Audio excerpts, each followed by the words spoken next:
Y ahora pasamos a la cuarta revolución industrial, que ya no es transformación digital, que ya es la aplicación de la inteligencia artificial, esos algoritmos, esa automatización, esa robotización, esa implementación en nuestros despachos de ciertas herramientas que lo que nos va a hacer es agilizar los tiempos, olvidarnos de las tareas repetitivas con esta implantación de herramientas y aplicar nuestros conocimientos a lo que somos también, juristas y licenciados y graduados en Derecho. Por eso esa transformación nos ha llegado y nos va a llevar y nos está llevando a lo que somos ahora, unos juristas tecnólogos.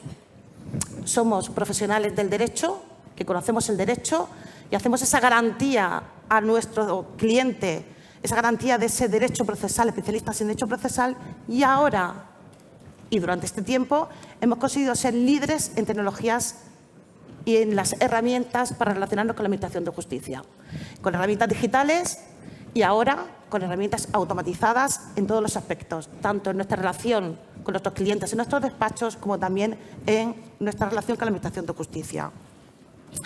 Decir ahora pro tecnólogos o en contra de la tecnología, en contra o a favor de la IA, de la inteligencia artificial, a nosotros ya no nos vale. Es decir, todos estamos a favor de la inteligencia artificial, todos estamos a favor de la automatización y todos tenemos que estar a favor de la robotización.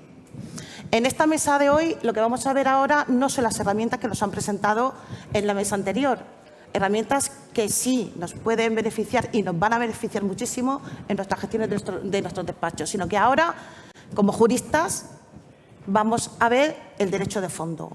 Esa inteligencia artificial, ese concepto ya, porque muchas veces cuando uno conoce un concepto o una materia, quita esos miedos por muchas voces que no conocen lo que significa. Conoceremos la inteligencia artificial, conoceremos los límites de la inteligencia artificial, vamos a conocer esa regulación jurídica de la inteligencia artificial y esa responsabilidad en el uso de la inteligencia artificial. Y aquí en esta mesa de hoy lo vamos a conocer de la mano de Moisés Barrio Andrés, de Carmen Muñoz García y de Margarita Castilla Barrea. Lo he dicho en orden. Bueno, la verdad que es un lujo estar en esta mesa porque aquí tenemos ponentes de una calidad extraordinaria, una calidad que yo hago este speech de presentación, pero que, bueno, nada comparado con los ponentes que tenemos, todos, y para abreviar por el tiempo que tenemos, ponentes en multitudes de mesas, universidades, han publicado artículos, revistas, libros, una inmensidad de documentación que tengo aquí en cuanto a su currículum, que simplemente voy a nombrarlos por orden. Y empiezo con Moisés Barrio Andrés, que es letrado del Consejo de Estado, profesor de Derecho Digital de la Universidad Carlos III de Madrid, abogado y consultor. Ha fundado una empresa, ITsoft, empresa fabricante de software, de soluciones tecnológicas y de ciberseguridad, que fue pionera en comercializar programas informáticos en Internet. Igualmente es profesor y asesor de distintas administraciones públicas, tanto en España como a nivel internacional. Bueno, también es especialista en materia de Derecho de Internet y Derecho Público. Asimismo, pertenece al grupo de expertos de ciberpolítica del Real Instituto El Alcano y es académico correspondiente de la Real Academia de Jurisprudencia y Legislación. Y como he dicho antes, bueno, ha publicado unos libros que yo he tenido también el honor pues, de leerlos y la verdad que, bueno, para mí ha sido una experiencia y un conocer a fondo lo que es también esta materia. La siguiente ponente es Carmen Muñoz García, profesora titular de Derecho Civil en la Universidad Complutense de Madrid, delegada de rector en el centro adscrito a la Universidad Complutense de Madrid, directora del grupo de investigación también en la Complutense de Madrid de Derecho de Daños y Derecho de Contratación, coordinadora del curso de Daños Entornos Físicos y Digitales y, bueno, y también ponente en multitud de mesas y también una gran articulista. Y, por último, y no con ello peor, sino mucho mejor también, Margarita Castilla Barrea, es catedrática de Derecho Procesal en la Universidad de Cádiz. Sí, un fichaje civil de Cádiz, un fichaje que yo, bueno, el fichaje fue a raíz de un congreso que hubo en mayo en la Universidad de Cádiz también de inteligencia artificial y robotización, que yo pude asistir de forma telemática. La verdad que fue para mí una gran sorpresa el conocerte este dominio que tienes en esta materia. También es profesora de la coordinadora del programa de doctorado en Ciencias Sociales y Jurídicas, investigadora del proyecto principal de I+D+I orientadas a retos de la sociedad y del Ministerio de Ciencia e Innovación y de la Agencia Estatal de Innovación, en terminado de Derecho e Inteligencia Artificial, Nuevos Horizontes, es decir, una multitud de cursos y talleres que la verdad que es un honor teneros a los tres aquí. Y sin más, comenzamos con Moisés Barrios. Va a tratar ahora su tema o su ponencia, estos minutos, sobre la inteligencia artificial, conceptos y reglas. Cuando quiera, Moisés, es tuya esta mesa. Muchísimas gracias, María Dolores. Muy buenos días. La verdad que es un honor estar aquí y me es muy contento de poder celebrar este congreso de forma presencial.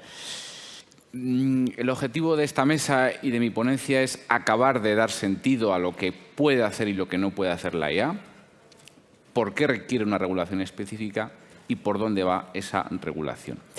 Y además, como bien señalaba María Dolores, tengo la fortuna de tener el doble gorro, ¿no? Fui emprendedor en el año 92 con una empresa de software con 11 años y tengo la fortuna también de, como experto, estar involucrado en la elaboración de las normas nacionales y europeas y Latinoamérica sobre estos temas. Lo primero que quería poner de manifiesto es que efectivamente vivimos una época de gran confusión terminológica y tecnológica. Muchas nuevas tecnologías, nuevas, que algunas no son tan nuevas, pero se habla así de los metaversos, se habla así de los tokens, de los NFTs, de los criptoactivos, se habla de blockchain, se habla de inteligencia artificial. Incluso ahora los fabricantes se llaman vendors. Claro, esto en mi época éramos empresas desarrolladoras de software y ahora todos son vendors, ¿no? Y esta confusión terminológica, seguro que Leo Harlem o Martes y 13 podrían hacer un monólogo estupendo con esto de los vendors, ¿no? Vendor, por favor, me pone con el vendor, sería divertidísimo. Bueno, pero sí que es verdad que, como decía antes la mesa previa y Sara, la IA no es una moda pasajera. Es una tecnología que lleva décadas en uso y que es además uno de los pilares de la sociedad digital. Además, a diferencia de otras tecnologías en proceso de consolidación como los metaversos o blockchain, no necesitamos nada más que un ordenador, no necesitamos nada más que un smartphone. Es decir, no hace falta un casco, no hace falta unas gafas, no hace falta una wallet, no hace falta un exchange, no hace falta unas cosas complicadísimas. Se ha hablado ya de ChatGPT. Y es verdad que para probarlo hay que contratar una cuenta de pago. A veces no es fácil darse de alta porque tiene mucha demanda y a veces no tienen capacidad en ocasiones. Pero con el navegador Bing de Microsoft, ¿alguno lo usa? ¿Alguno de ustedes usa el navegador Bing de Microsoft? Nadie lo utiliza. ¿Alguno? Las últimas versiones tienen la versión de Copilot, que está basada en GPT, gratis. Y, además, a diferencia de GPT, indica las fuentes. ¿Vale? Entonces, aquí le pregunto, a preparar la ponencia, le preguntaba, ¿qué hace un procurador en los tribunales en España? Y esta es la respuesta que me ha dado. Y, además, cita las fuentes que ha tomado en consideración para elaborar el texto. Sobre esto, sobre ChatGPT, volveremos más adelante. Dicho esto, como decía, la inteligencia artificial, o mejor, el conjunto de tecnologías agrupadas con esta denominación, es una tecnología vintage. Sus fundamentos académicos se establecieron el 31 de agosto de 1955. Allí, los 4 padres fundadores de la IA, mentes excepcionales, desde Shannon, el padre de la teoría de la información, Minsky, uno de los que construyó las primeras redes neuronales sobre las cuales hoy funcionan los sistemas de Google, por ejemplo, el propio Rochester, diseñador de IBM, de los primeros supercomputadores de IBM, o el propio McCarthy, el que acuña la denominación y uno de los primeros lenguajes para programar IA. En ese documento del 31 de agosto de 1955 solicitan financiación pública para hacer un curso de verano en el año 56 y además trazan las bases académicas de la disciplina. Los conceptos, los problemas y las piezas básicas de la IA se sientan en ese documento y entre 1956 y 1960 tenemos los componentes básicos sobre los que funciona la IA de hoy. ¿Vale? Si esto es así, ¿por qué hoy estamos hablando tanto de IA? ¿Qué es lo que ha cambiado? Pues han cambiado 2 cosas. Primero, tenemos una capacidad ilimitada de procesamiento de la información con la nube, podemos contratar ilimitadamente recursos según nuestro presupuesto. Ya no es que tengamos que comprar un ordenador, un superordenador, sino que lo alquilamos bajo demanda. Y dos, tenemos disponibles todos los volúmenes gigantescos de datos que hay en Internet. ¿Vale? Esas son las razones por las que esta tecnología vintage tiene el desarrollo que tenemos en la actualidad. A la hora de hablar de inteligencia artificial, hay que precisar que se trata de un supraconcepto que cubre muchas tecnologías. Y las dos ramas principales son los sistemas expertos y la IA basada en datos o el machine learning. Esas son las dos grandes patas y ahí se agrupan las distintas subfamilias. Los sistemas expertos lo que hacen es codificar el conocimiento de los humanos o de documentos en un conjunto de reglas y sobre esas reglas se crea un motor de inferencia que da respuesta a un ámbito concreto del conocimiento. ¿Vale? Los sistemas expertos entienden ese proceso de decisión y son los que se utilizan, por ejemplo, en las bases de datos de legislación y jurisprudencia. ¿Cuál es el problema? Que un sistema experto solo vale para un campo específico. Un sistema experto de Aranzadi, de Tirant, de Welex, no lo podemos utilizar para jugar al ajedrez o para hacer recetas de cocina. ¿Vale? Entonces, esa es una de las principales patas de la IA. Y la otra es el aprendizaje basado en datos, que popularmente se llama aprendizaje automático, el machine learning, ¿vale? Y todas las subdivisiones. Aquí es donde entra GPT y los transformers, ¿no? Que son como se llaman estos modelos de IA generativa. Lo que hacen los modelos de aprendizaje automático, en sus distintas subvariantes, sea supervisado o no supervisado por un humano, aprenden a partir de ejemplos o a partir de la experiencia en el uso y lo que hacen es hacer predicciones. ¿Bien? Por tanto, no entienden lo que hacen. ¿Vale? Operan con predicciones. Google sabe con un 97%, con un 98% que yo soy un hombre, pero no lo sabe con certeza. Y por eso, al operar con predicciones y no con causalidad, plantean la posibilidad de las alucinaciones. Entonces, esto es importante tenerlo en cuenta. Los sistemas de Machine Learning, ninguno sabe lo que está haciendo, no comprenden lo que hace. ChatGPT no comprende el sentido de las respuestas que arroja. En la práctica lo que se hacen es combinar ambos enfoques. De hecho, los sistemas más avanzados toman componentes de los sistemas expertos y componentes del Machine Learning y se mezclan, ¿no? Pero hay que saber para qué sirve cada una de las grandes herramientas y lo que podemos esperar de ella y lo que no podemos esperar. Dicho lo cual, la inteligencia artificial no es más ni menos que software. Es un programa informático, como el procesador de textos, como el navegador, como la agenda, como un calendario. Es eso. Lo que sucede es que es un software técnicamente más complejo. ¿Y cuál es la diferencia? ¿Quién decide? Les voy a dar un ejemplo. Cuando utilizamos un procesador de textos para hacer un escrito, para hacer un presupuesto, para hacer una hoja de encargo, para hacer una demanda, ¿quién hacemos el texto? Nosotros. Nosotros damos a nuevo, empezamos a formatear el documento, los pies de página, el encabezado, la portada, el título, lo que sea, y escribimos. ¿Bien? Cuando utilizamos un software con IA, cuando utilizamos ChatGPT, ¿quién hace el texto? La máquina, sin ninguna intervención de la persona. Esa es la diferencia sustancial. Pero ambos son programas informáticos. Eso, ni más ni menos, es lo que estamos hablando. Visto todo lo que hemos abordado en el panel anterior y sobre todo la forma en la que funciona la técnica por excelencia de hoy, el aprendizaje automático, que son predicciones, insisto, una causalidad, tienen algunos claroscuros, tienen luces y sombras. ¿Cuáles son? Probablemente el más problemático es la posibilidad de absurdos algorítmicos, las alucinaciones. Yo dirijo un posgrado de Legal Tech y Transformación Digital en la Escuela de Práctica Jurídica de la Complutense y este año, cuando lo probábamos en clase, le pedimos, oye, haznos una receta de tuercas y tornillos y estofado al horno. Y te la hace, claro, te la hace. Claro, sí, con total tranquilidad. Claro, luego le hacíamos alguna pregunta un poco más civilina, ¿no? Decía un alumno, oye, pregúntale cuál es la mejor nata para hacer espaguetis a la carbonara.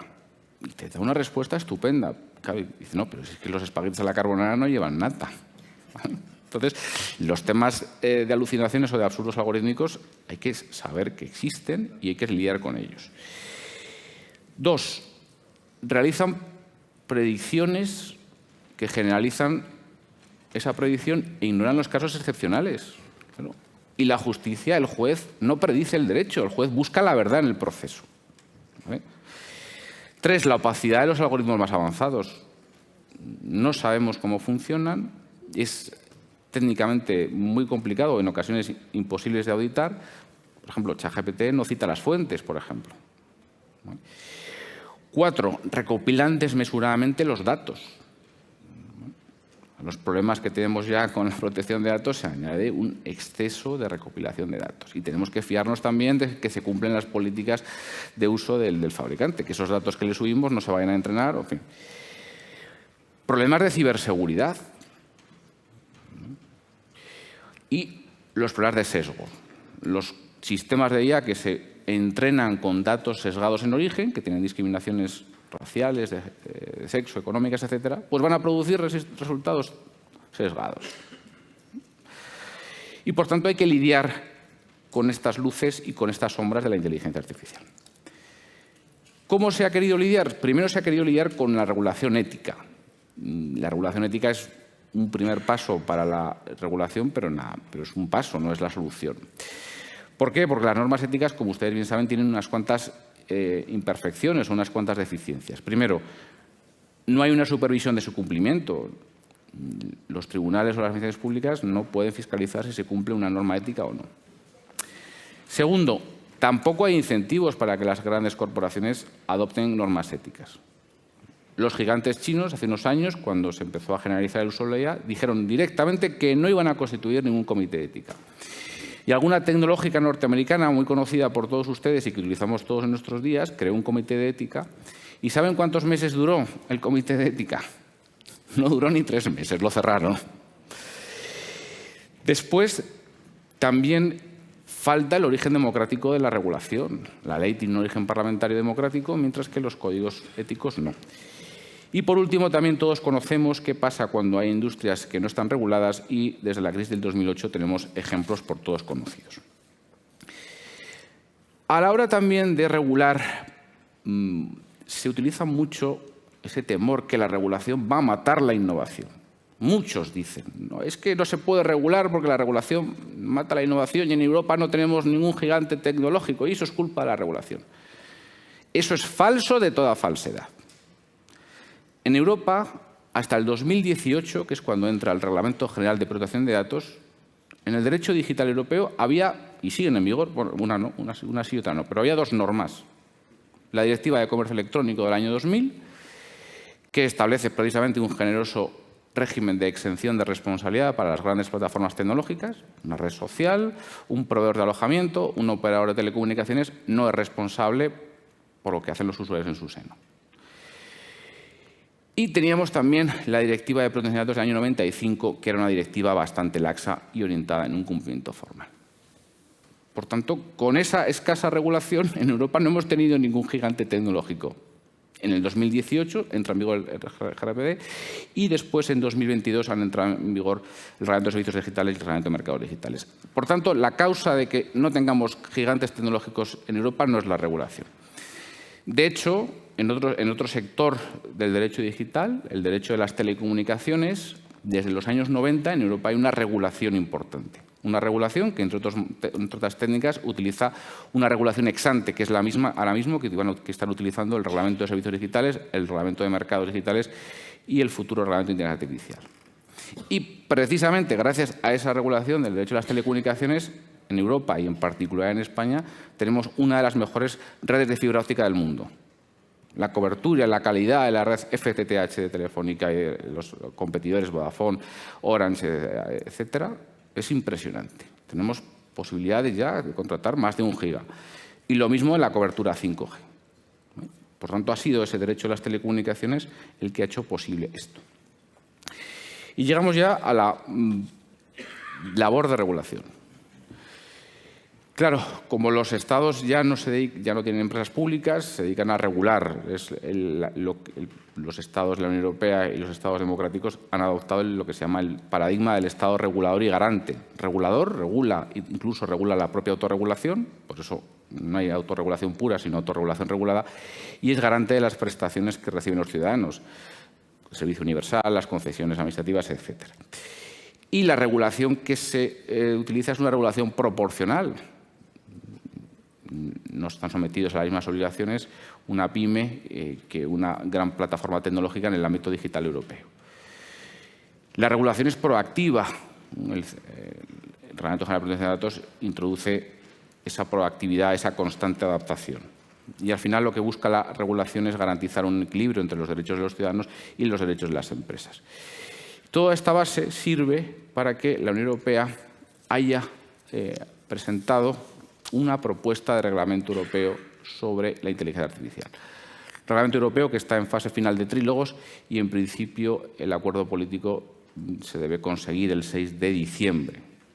Por tanto, este reglamento europeo de IA va a ser la primera norma jurídica con alcance mundial para regular la inteligencia artificial. ¿Por qué? Porque no solo se aplica a los prestadores que están establecidos en la Unión Europea, sino a cualquier fabricante, cualquier sistema que se vaya a utilizar en la Unión Europea. Por tanto, de la misma forma que el Reglamento General de Protección de Datos se ha convertido de facto en el estándar mundial, el Reglamento Europeo de IA aspira a conseguir lo mismo.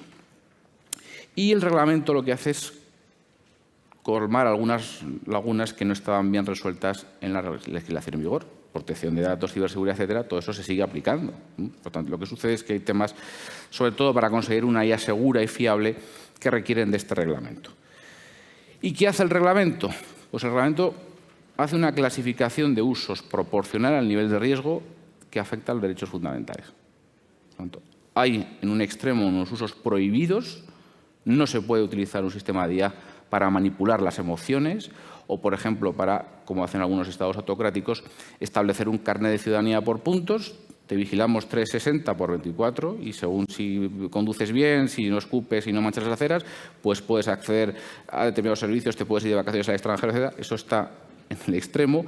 Después bajamos a los sistemas de alto riesgo, que sí suponen un peligro importante para los derechos fundamentales. Sistemas, por ejemplo, que determinan el acceso al crédito, a los servicios públicos, el acceso al asilo, las fronteras, etcétera. Entonces, tienen unos requisitos muy severos. Después tenemos un escalón intermedio, que se someten los sistemas a una obligación de transparencia. Y, por último, los de riesgo mínimo a códigos voluntarios de conducta. Ahora mis compañeras van a seguir profundizando en los aspectos jurídicos de esta nueva regulación. Concluyo ya en tiempo. Estoy profundamente convencido que el reto que tenemos como juristas es triple con relación a la IA.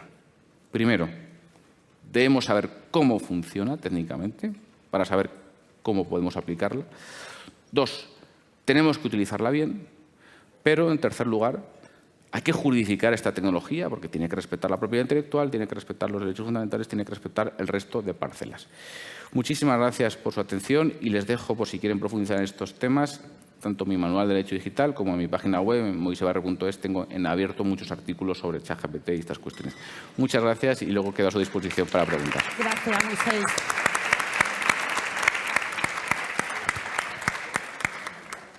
Pues la verdad que, Moisés, muchísimas gracias por tu intervención. Yo creo que ha quedado claro lo que es la inteligencia artificial. Bueno, para aquellos que son tecnológicos, tecnopesimistas, el hecho de que digas que la inteligencia artificial no comprende y que es un programa informático, yo creo que tranquiliza, ¿verdad?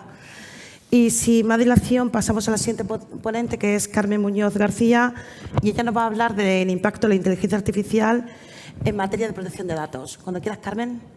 Muchas gracias a ti, muchas gracias también a los procuradores que me han dado cobijo en esta sede y, bueno, que me parece que es un lujo participar en este superevento. Yo quiero ser breve y muy clara. Hay una cuestión a tener en cuenta y es que Europa en el año 2018 decidió regular la inteligencia artificial. Sí que es verdad que esta primera iniciativa vino de manera muy lenta, pero en el año 2020 nos presenta a la vez dos textos, la Estrategia Europea de Datos no dos textos, dos iniciativas, la Estrategia Europea de Datos y una estrategia de inteligencia artificial, el Libro Blanco, el 19 de febrero del 2020. ¿Qué es lo que quiere Europa en ese momento? Dejarnos claro que van de la mano, que los dos textos van a ocupar las futuras actuaciones de la Unión Europea. Algunos se sorprenderán. ¿Y qué ocurre con la propiedad intelectual? ¿Y qué ocurre con el tema de los consumidores? ¿Y qué ocurre con otros muchos temas? Porque la inteligencia artificial es una materia, lo dice el texto propuesto por la Unión Europea en 2021, es una materia transversal, horizontal, dice, que lo atraviesa todo, que va a regular absolutamente todo. Todo lo que hacemos cada día hasta aquí lo hemos gestionado vía Internet, hemos buscado en Google, hemos modificado cuestiones, hemos aportado, pero buscábamos en múltiples fuentes. Ahora, con la inteligencia artificial, todos tenemos que caminar en el mismo sentido y aprovecharnos de los múltiples beneficios. Pero Europa ya nos dijo aquel día, aquel 19 de febrero del 20, que nos presentaba dos iniciativas decididos a hacerlas compatibles. Ojo lo difícil que es buscar el equilibrio entre una y otra. Mientras que con la inteligencia artificial estamos avanzando, estamos prosperando, estamos consiguiendo amplios beneficios, nos encontramos que el Reglamento General de Protección de Datos funciona a modo de corsé, porque mucho cuidado, sin datos no hay inteligencia artificial, son la gasolina de la inteligencia artificial. Y si resulta que los datos están ahí encorsetados, que no podemos compartirlos, que no podemos reutilizarlos, mal vamos. Y Europa lo que hace es ese día, cuando nos presenta ese texto, dejar clarísimo que íbamos a hacer compatible las dos cosas. Lo que no ha conseguido Estados Unidos. Fijaros, hace nada, a finales de octubre, Estados Unidos ha aprobado a nivel estatal una orden federal aprobada por Biden que tiene la primera norma, que no lo es, la primera norma de carácter federal, de carácter general, de cumplimiento voluntario, que contempla principios como códigos de conducta. Seamos buenos si explotamos sistemas de inteligencia artificial, si nos acogemos a los automatismos. Pero ¿qué ocurre? No ha pasado por la aprobación del Congreso. No ha pasado por la aprobación del Congreso porque no consiguen sacar un texto que se propuso en la primavera de este año. ¿Y por qué? Porque no tienen protección de datos. Europa va mucho más lenta. Es verdad que el texto de la Comisión se presentó el 21 de abril del 21 y que desde entonces estamos gestionando este texto que nos ponga en situación, que nos ponga en la línea de salida. Somos, en definitiva, la iniciativa mucho más poderosa que las que han iniciado en otros países, en Estados Unidos, en Japón. Somos los más fuertes proponiendo normas, a unas sabiendas que el Reglamento de Protección de Datos sigue ahí encorsetándonos. ¿Qué decía la directiva? ¿Qué decía la propuesta o la iniciativa de la Unión Europea en el 2020? Hagamos que los datos empiecen a compartirse. Ya había una directiva del 2019 donde se comparten datos del sector público de manera voluntaria.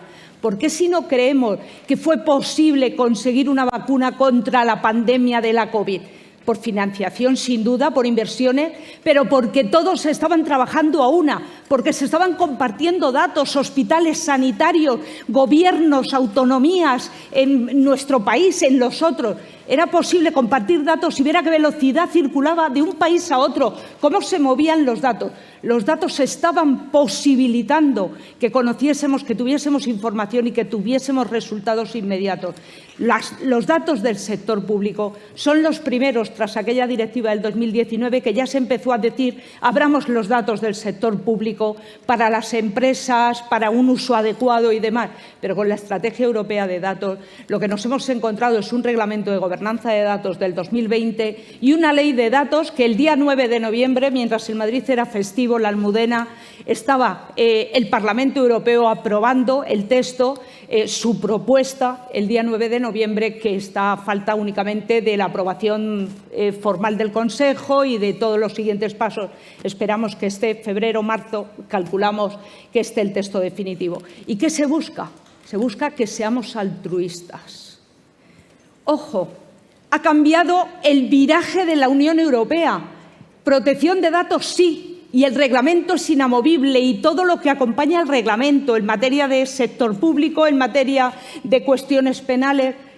mucho reglamento, mucha protección, muchos derechos de la persona física. Cualquiera nos puede reclamar si difundimos datos de manera indebida, si damos accesos a terceros de manera indebida. Pero ahora la Unión Europea, con aquella postura, lo que nos ha dicho, empecemos a abrirnos a los datos, empecemos a compartirlos, empecemos a reutilizarlos, porque solo si compartimos datos avanzamos. ¿Y por qué Europa es difícil que avance tan deprisa como China, Japón, Estados Unidos? Pues porque el reglamento sigue ahí, como esa espada de Damocles que es para los organismos públicos y para las empresas, pero que es para cada uno de nosotros, interesados particulares, nuestro gran estandarte. Si a mí mis datos aparecen y mis datos me dañan y yo no quiero que se sepan mis datos médicos, en una oferta de trabajo, si yo acudo a una oferta de trabajo y aparece que tengo una enfermedad que está dormida, pero que a lo mejor no consigo el puesto de trabajo, ¿por qué se ha filtrado ese dato? ¿Qué es lo que voy a pedir yo como interesada? Lo primero, el derecho de acceso del artículo 1 del Reglamento General de Protección de Datos. Quiero saber qué datos tienen míos, quiero saber qué han hecho con mis datos, quiero saber si se han excedido en sus finalidades, quiero saber todo aquello que ustedes han hecho de manera contraria al Reglamento de Protección de Datos. Es decir, que las posturas de la Unión es eso, lo ha dicho en la exposición de motivos de la propuesta de reglamento del 2021. Europa tiene que ser líder en innovación, pero Europa tiene que ser líder en salvaguardar derechos fundamentales. Con lo cual, no perdamos nunca de vista este mantra, porque este es el objetivo de Europa. Que mantengamos el equilibrio entre una situación y otra, que avancemos, que los sistemas entren en Europa, se desarrollen en Europa, pero sin olvidar los derechos que tenemos, no digo consumidores, porque eso también lo dice el reglamento. ¿Qué dice el reglamento? Y ya con esto termino. El reglamento lo que nos está diciendo: todos los sistemas que se implanten en Europa o se desarrollen en Europa, todos los sistemas de inteligencia artificial, tienen que respetar los principios y valores de la Unión Europea, entre ellos el Reglamento General de Protección de Datos, la normativa de consumidores, las reglas de responsabilidad extracontractual, la propiedad intelectual. Todos los valores consolidados siguen en pie, con lo cual avanzaremos, pero tendremos que estar alerta, vigilantes, cada uno de los interesados o cada uno de los perjudicados en reivindicar para sí la protección. De hecho, el Reglamento General de Protección de Datos, en el artículo 82, nos dice que si cualquiera de nosotros, usuarios del artículo 3 del reglamento, nos sentimos perjudicados o lesionados, podremos, además de ejercitar las acciones pertinentes ante la agencia correspondiente, exigir responsabilidad civil por los daños causados. ¿Y si ChatGPT ha filtrado datos que no debería haber filtrado? Artículo 82 del Reglamento General de Protección de Datos. Aunque yo no sé si me interesa más la Ley del Honor 1/1982, que presume los daños morales dentro de este Estado, dentro del Estado del Reino de España. La cuestión está en que hay vías para reclamar. Pero ¿y si la información que da ChatGPT es falsa? ¿Y si la función de salida de información no es que filtra datos, sino que da una información falsa? Allá podríamos estar hablando de la normativa de responsabilidad extracontractual, de la que les hablará mi compañera Margarita. Muchas gracias.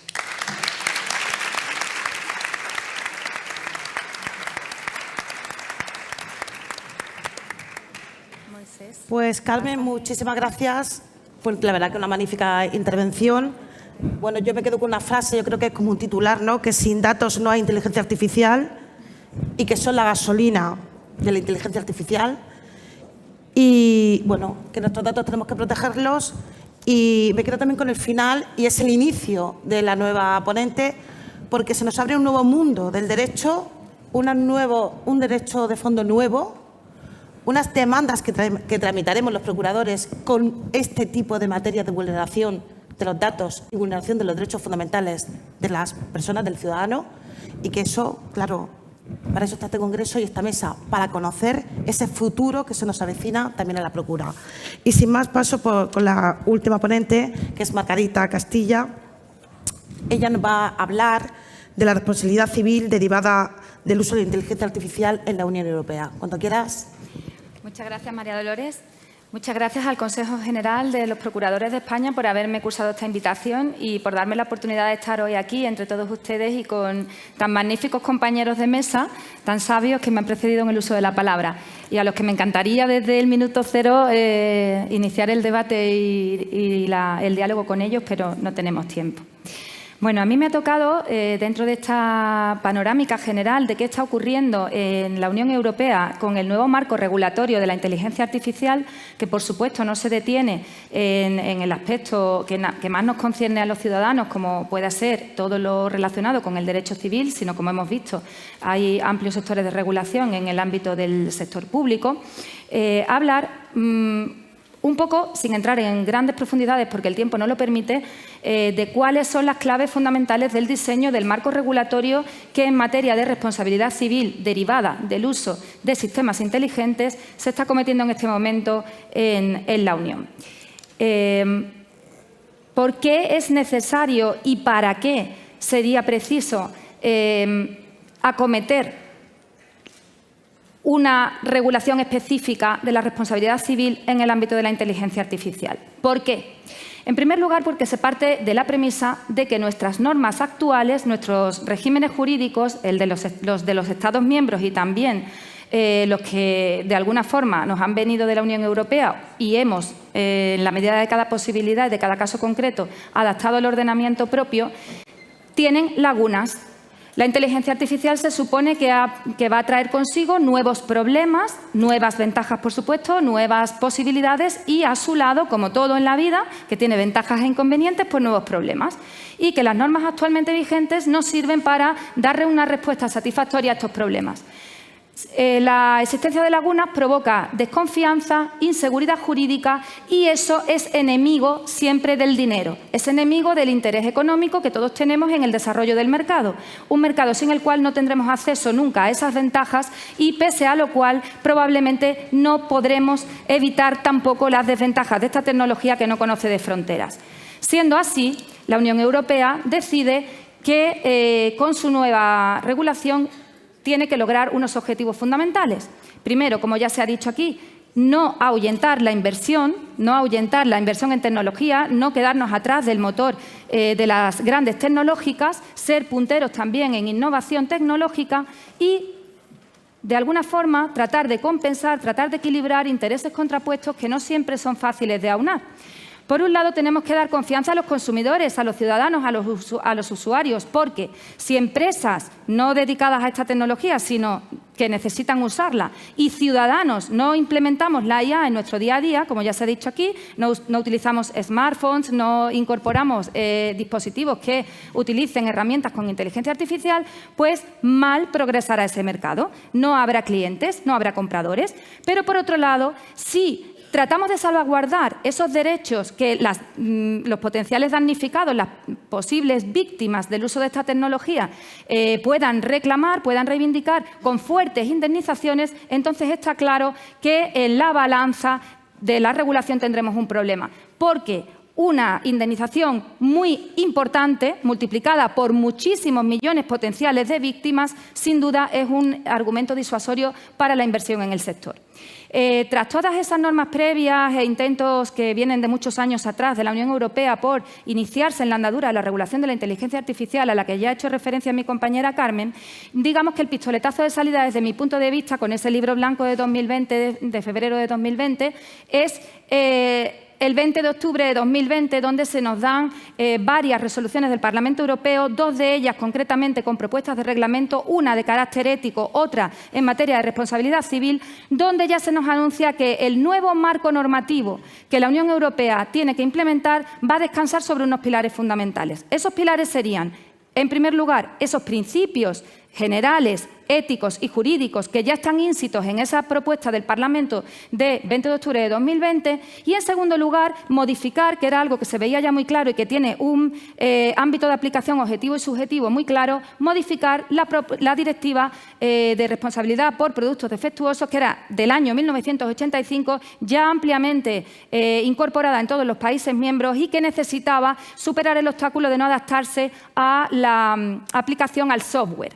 Esa directiva se aplicaba a productos físicos y, por tanto, teníamos ahí el problema de que los sistemas inteligentes, bueno, algunos pueden tener corporeidad, siempre pensamos en el robot, pero básicamente, como ha dicho el profesor Barrio, pues son software, ¿no? Bien, pues eso estaba claro y luego se apuntaba a la posibilidad de realizar pequeños ajustes en los ordenamientos jurídicos internos de los países miembros. Pero eso quedaba como más desdibujado. ¿Qué supuso, qué aportación fundamental y que no ha decaído en cuanto, digamos, a idea general supuso aquel primer hito? Bueno, pues la distinción entre sistemas inteligentes de alto riesgo y el resto de los sistemas, por un lado.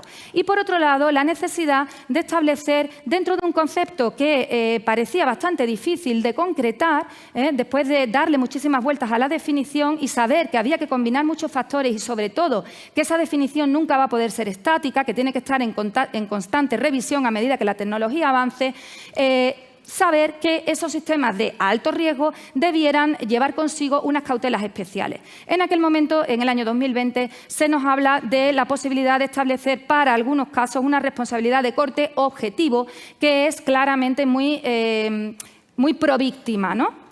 ¿Qué ocurre poco después, en abril del 21? Pues viene esa propuesta de reglamento, mal llamada, en mi opinión, Ley de Inteligencia Artificial, de la que ya nos hablaban los ponentes anteriores, y se abandona de alguna manera, yo digo que solamente de forma relativa, se abandonan aquellas directrices previas y quedan otras.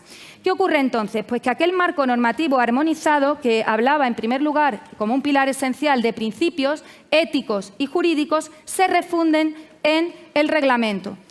Y, por otra parte, cambia el peso de aquellos otros dos pilares a los que ya hice referencia. En este momento ya se define como algo fundamental la modificación de la propuesta de directiva de responsabilidad por productos defectuosos y nos presentan un texto que está todavía debatiéndose en septiembre del 22 y, paralelamente, cobra fuerza la necesidad de adaptar los ordenamientos internos, pero con una diferencia de matiz importantísima en ambos casos. La propuesta de directiva de responsabilidad por productos defectuosos es de armonización de máximos, es decir, se va a parecer mucho, todo lo posible, a un reglamento, con lo cual aseguramos que en todo el territorio de la Unión se aplique de forma bastante similar, cuando no idéntica, mientras que las adaptaciones que nos trae la otra propuesta de directiva es de mínimos. Y, por consiguiente, aquella armonización, aquella seguridad jurídica que parece que va cobrando fuerza cuando toda la Unión Europea tiene unas normas únicas, parece que se nos va alejando más como objetivo. Bien, tenemos un puzzle de normas que se van tramitando conjuntamente con una gran complejidad técnica, con un lenguaje no siempre accesible, bastante difícil de entender. Yo creo que uno de los retos para la IA sería que nos diera una interpretación fácil y coherente de todos los textos, y la pregunta es que cómo se ensamblan, ¿no? Bueno, el reglamento, la misma imagen ya proporcionada por Telefónica que utilizaba mi compañero, lo que hace ya es sectorizar. Profundizan aquella división entre sistemas de alto riesgo y el resto de los sistemas y nos dicen, no, es que aquí hay que pensarlo muy bien y hay que clasificar los distintos riesgos porque para cada uno de ellos vamos a tener que dar unas medidas diferentes. Algunos están prohibidos, otros están sometidos a un procedimiento que se denomina evaluación de la conformidad y que es capital, por lo que ahora comentaré, otros solamente obligaciones de transparencia y otros meramente códigos de conducta o sin obligaciones jurídicas en sentido estricto. ¿Qué ocurre aquí? Principal problema, empezamos a discutir qué uso metemos en cada uno de estos cajones. Eso ha dilatado también el advenimiento del reglamento. Porque, por ejemplo, las deepfakes, estas que en los últimos momentos en la actualidad española, incluso con el caso de las imágenes trucadas con inteligencia artificial de menores por otros menores, bueno, pues que y esas que hacen tanto daño en los sistemas democráticos porque llevan a la desinformación y a la desestabilización de las sociedades democráticas occidentales, se consideran como herramientas de inteligencia artificial de un riesgo mínimo, de un riesgo que solamente requeriría una obligación de transparencia.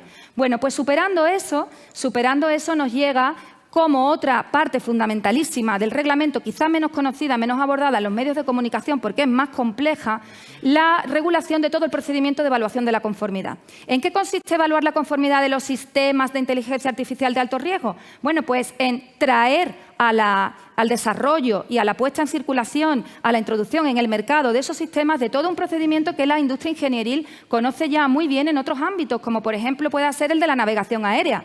A nadie se nos ocurre hoy pensar que los aviones no debieran volar porque haya un riesgo de que alguno de ellos, desgraciadamente, se desplome, y lo que necesita es una regulación y, sobre todo, lo que necesita es un procedimiento de fabricación y de introducción en el mercado muy exigente. Bueno, pues utilizando ese acervo, esa experiencia previa y que funciona tan bien en el ámbito ingenieril, la Unión Europea dice, ¿por qué no adaptarla al ámbito de la inteligencia artificial? ¿Y qué es lo que hace? ¿Y por qué importa en términos de responsabilidad civil? Porque hay ahí algo muy importante. Si las empresas, si la industria se adecúa a estos estándares, a este procedimiento de introducción que es muy detallado, hasta conseguir un sello de marcado CE, es decir, un producto que es conforme con los estándares europeos, y utiliza para ello cualquiera de los procedimientos que se han regulado en el reglamento de inteligencia artificial, entonces vamos a partir de la base de que esos sistemas son conformes. Y ojo, señores, eso va a tener una importancia capital a la hora de entender que la responsabilidad del fabricante, la responsabilidad del implementador está más lejos. La indemnización de la víctima está más lejos. Hay básicamente dos mecanismos, un control interno, y hay, para otros sistemas más complejos, la posibilidad de involucrar en el procedimiento a organismos terceros o lo que se denominan organismos notificados. Después de todo esto, y la primera fase es muy importante para los juristas porque hay un compliance, un análisis de cumplimiento de toda la normativa aplicable y en qué medida debe serlo, podrá el desarrollador, podrá el implementador, podrá el introductor en el mercado obtener su sello CE y, por tanto, explotar el sistema. Con una adición muy importante para estos sistemas. No con eso acaban las obligaciones del introductor, del diseñador, sino que durante todo el ciclo de vida del producto tiene que verificar que los riesgos de seguridad no han aumentado no respecto de los que tuvo en cuenta cuando se fabricó, sino en el íter diacrónico del proceso tecnológico. O sea, si hay un riesgo que yo en su día no pude tener en cuenta, pero que hoy ha advenido como consecuencia de un avance tecnológico, tengo que detectarlo y, si es necesario, tengo que incidir en mi producto, que ya está, sabe Dios en qué manos, e incluso llegar a su retirada del mercado. Por tanto, muy exigente. Hace unos días, el 8 de noviembre, se publicaba en el Boletín Oficial del Estado el Real Decreto, que muchos habrán tenido conocimiento del mismo, sobre el llamado Sandbox, el banco de pruebas de los sistemas de inteligencia artificial, ¿no? ¿En qué consiste esto? Pues consiste en que ya antes de que se haya aprobado el reglamento europeo, en España vamos a tener el primer banco de pruebas sobre los sistemas de inteligencia artificial y este procedimiento de evaluación de la conformidad, a donde estamos llamados a participar todos los agentes del mercado, con la particularidad de que la sociedad civil debe estar necesariamente representada por organismos con personalidad jurídica, es decir, asociaciones, fundaciones, y venir de la mano de un proveedor que también haya querido participar en el sandbox. Esto es importante porque determinará luego los umbrales de responsabilidad y en qué medida ese procedimiento de introducción del sistema en el mercado ha sido o no conforme con todo lo que la Unión exige desde el punto de vista normativo. Pues bien, en los usos prohibidos, por supuesto, no entraremos porque es código penal. En los usos tampoco puedo desarrollar nada en relación con el resto de usos, pero sí es cierto que si utilizamos un sistema de inteligencia artificial del tipo que sea, tanto permitido como prohibido, y ese uso genera daños, de lo que se trataba con las propuestas de directiva de 2022 a que he hecho referencia es de dar respuesta a esa producción de daños. Básicamente, sin entrar en ningún detalle, sí quisiera llamar la atención sobre una diferencia que es importante entre ellas, y es el tipo de riesgos, el tipo de daños a que responden. Con la inteligencia artificial, la idea que tenemos que tener en mente es que los riesgos habituales, los riesgos materiales, pensemos, por ejemplo, en un coche totalmente autónomo, un vehículo de conducción totalmente autónoma. Se piensa que cuando eso se pueda implantar en nuestras carreteras será porque va a minimizar de forma muy importante la siniestralidad. Es decir, probablemente las indemnizaciones por accidente de carretera deberán bajar, es decir, los pleitos por ese motivo deberían bajar. Bueno, el problema es que, desde mi punto de vista, estamos ante un nuevo marco para los derechos fundamentales. Ese es el gran problema. La Unión Europea todavía no ha cogido el toro por los cuernos a la hora de regular qué mecanismo de respuesta en términos de responsabilidad civil, en términos de indemnización, tenemos para la ciudadanía que ve vulnerados algunos derechos fundamentales, no la protección de datos, que para eso está el reglamento, como bien ha dicho mi compañera, el artículo 82, ni siquiera la ley del 82, que al menos nos hace el favor de presumirnos el daño moral. Bien, ahí tenemos un campo importante donde creo que el legislador español debería tomar el testigo, incluso adelantarse a la Unión Europea, como ya ha hecho con la Carta de Derechos Digitales, y regular.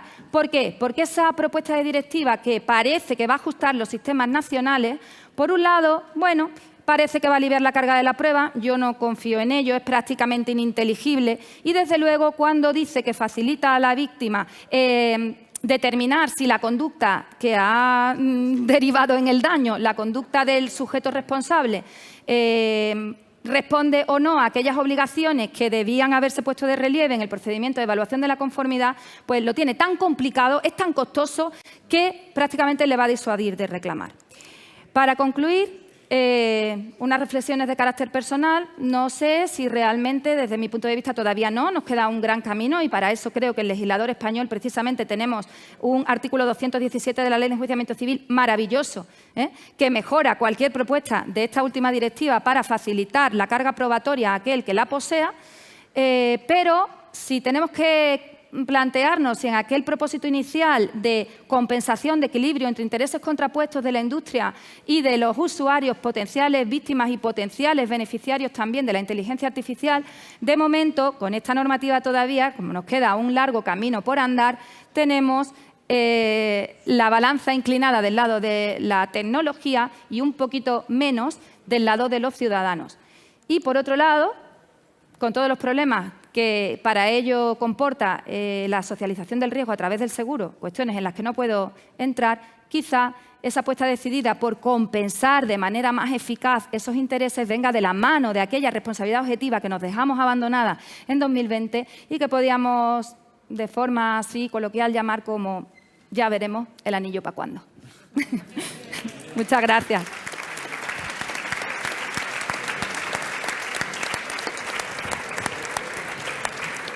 Pues gracias, Margarita. La verdad que es una exposición brillante, bueno, una evolución jurídica total desde el punto de vista de este reglamento, y en Europa la verdad que rapidísima. Perdón por la velocidad, porque he sido yo la instigadora de esa velocidad, porque íbamos muy mal de tiempo. Sí que se ve, bueno, es un reto para este nuevo gobierno el implementar esta nueva norma que regule y que proteja al usuario de estas técnicas, de estas tecnologías, de estas nuevas inteligencia artificial, de estas nuevas máquinas, de este nuevo robot, de este nuevo coche automatizado, de todo este tipo.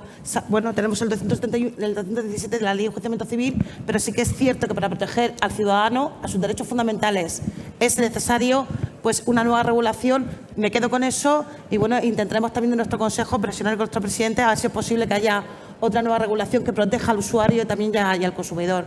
No nos queda casi tiempo, pero si tenéis alguna pregunta, por lo menos una pregunta que queráis, alguna aclaración. Si entre vosotros queréis comentar alguno de las oposiciones también. Nos queda nada, un minuto si queréis. Moisés, Carmen. Si no hay preguntas, respetemos los tiempos.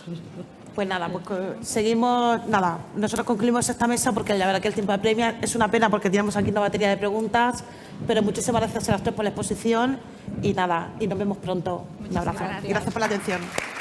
Gracias.